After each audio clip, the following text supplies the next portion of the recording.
இறைத்தூதர் ஸல்லல்லாஹு அலைஹி வஸல்லம் பேசிய நாட்டில் நடந்த ஏதாவது ஆச்சரியப்படுத்தக்கூடிய செய்தி இருந்தால் சொல்லுங்கள் என்று நபித்தோழர்களிடத்தில் கேட்டபோது ஒரு நபித்தோழர் சொன்னார், இறைத்தூதரே, ஒரு வயதான ஒரு பெண்மணி தன்னுடைய தோளில் தண்ணீர் பாத்திரங்களை சுமந்து கொண்டு நடந்து சென்று கொண்டிருந்தாள்.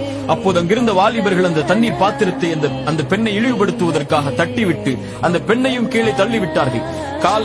கால் வழிக்கு அந்த பெண் கீழே விழுந்தவள் எழுந்து ஒரு வார்த்தை சொன்னால், இறைத்தூதரே, அது எங்களை ஆச்சரியப்படுத்தியது. என்னை அநீதம் செய்தவனே, நாளை மறுமை என்ற ஒரு நாள் வரும், இறைவன் சிம்மாசனத்தை அமைப்பான். முதலாவர் முதல் இறுதியான மனிதர் வரை எல்லோரைகளையும் ஒன்று கூட்டுவான்.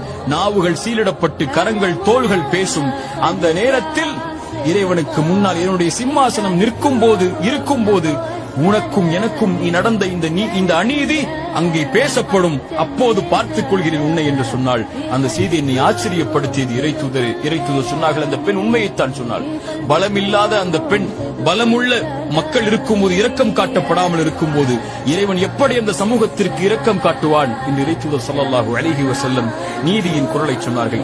இறைத்தூதர் ஸல்லல்லாஹு அலைஹி வஸல்லமுடைய வார்த்தைக்கு பல அறிஞர்கள் விளக்கம் சொன்னார்கள். இந்த பூமி முழுக்க நீதியால் நடக்கப்பட்டால், அது இறை மறுப்பாளர்கள் ஆட்சி செய்யப்பட்டால் கூட அந்த பூமி நடக்கும், அந்த பூமி இயங்கும்.